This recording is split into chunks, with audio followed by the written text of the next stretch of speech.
everybody. Hello, NYOH. My name is Catherine Zampier. I'm going to start with a quote. "You can't be yourself by yourself." Claire Zammit said that.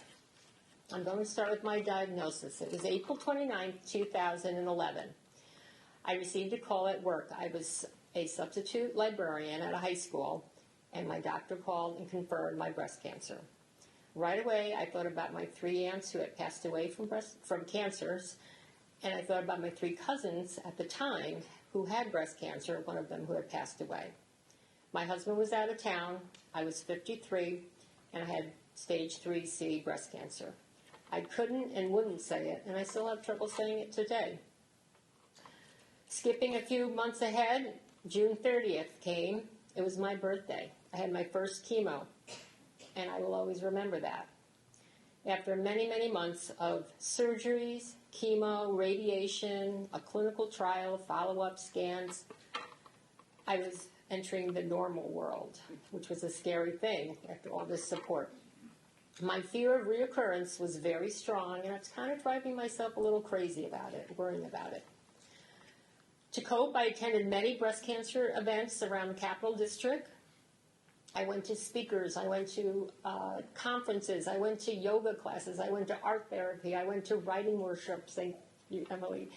I helped organize a breast cancer survivor fashion show, and one of the models happens to be here, actually.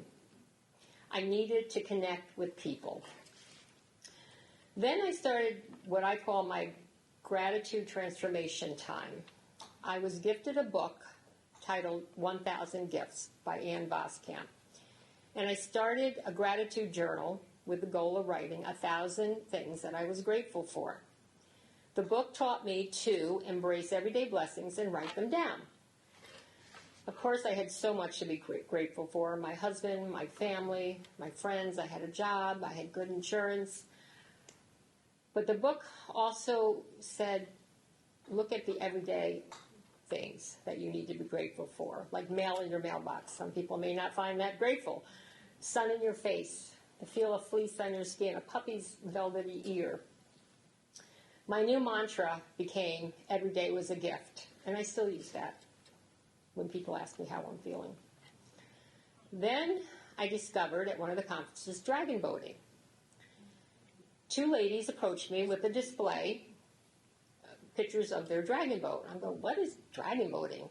I'm very involved in sports all my life, and I never heard of dragon boating. Well, they proceeded to tell me it's an ancient Chinese sport, kind of used in warrior days by Chinese. It's a 40-foot, usually a 40-foot canoe-like vessel.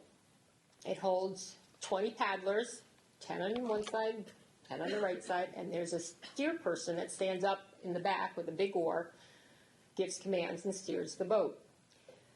Dragon boaters attend festivals and compete in races, and in the festivals they attach a dragon boat to the bow, to the front, a dragon head to the front, and they attach a tail to the back. Dragon boating is not crew, and it's not rowing. We're very snobbish about this with paddle, but dragon boaters are paddlers. These 2 ladies also told me that it didn't matter what age you were, it didn't matter what sex you were, it didn't matter what athletic ability you had, it didn't matter if you had any boating experience. There was only one requirement. Guess what it was? You had to be a breast cancer survivor or have the diagnosis. That was me. So they encouraged me to try. I was quite nervous. Could I keep up? Would my body hurt doing it? Would I hurt my body?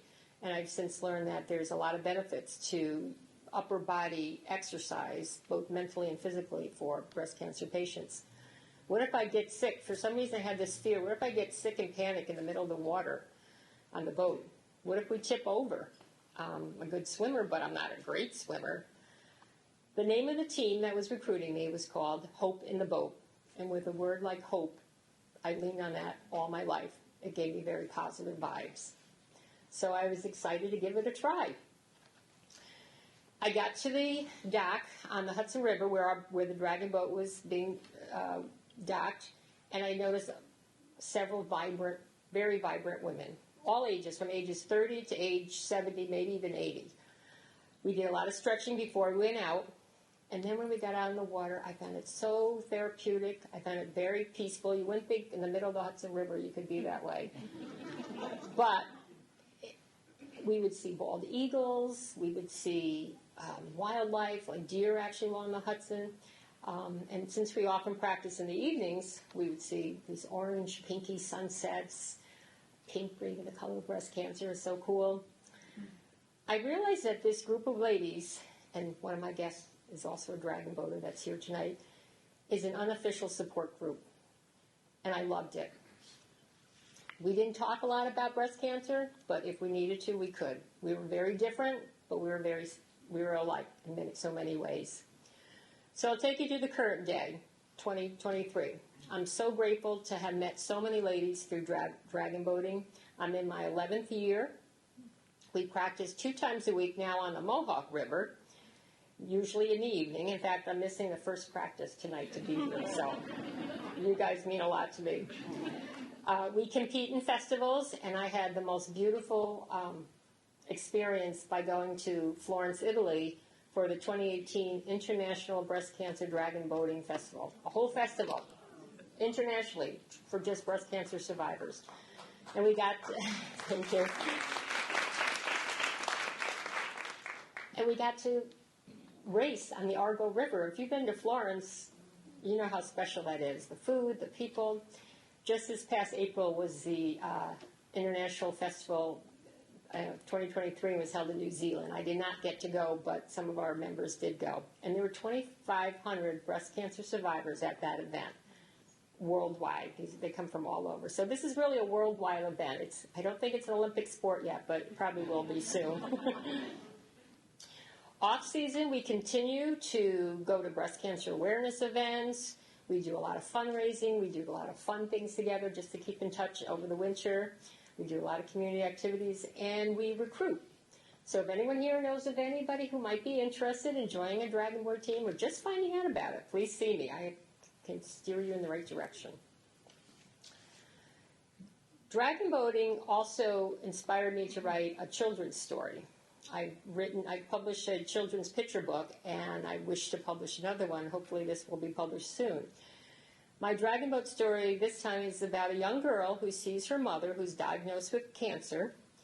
She sees how her mother becomes strong, confident, and enjoying life while at a dragon boat race. It's all a very positive story. And I wrote it to show what a metaphor of life it is. Dragon boating is, because with dragon boating, as in with life, you need to push yourself sometimes. You need to have the courage to fight. You need to give it all to go the distance. You need to synchronize and connect with others. You need to be strong together, and you need to laugh, and then you need to laugh some more. You need to celebrate victories. The story I wrote, I entitled it, "There's a Dragon in All of Us." Cancer has transformed my sense of self. And as I said earlier, you can't be yourself by yourself. There isn't a day that goes by I don't think about my breast cancer diagnosis. I'm grateful for programs that support and bring people together. I'm also grateful I can give back to others so they too can experience the healing process in many ways, both physically and mentally. In conclusion, I want to paint a picture of a dragon boat sitting in the water next to a dock. There's 20 paddlers in the boat, 10 on the left, 10 on the right. Steer person standing up in the back with a long oar. Steer person shouts out, "Paddles up," and all paddles go up, synchronized in unity together, and it digs into the water and strokes the water and it glides away from the dock. I want to say to you all tonight, paddles up to you all as you travel up the river of your life.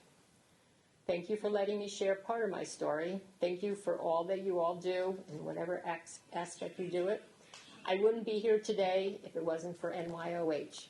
So paddles up, everyone.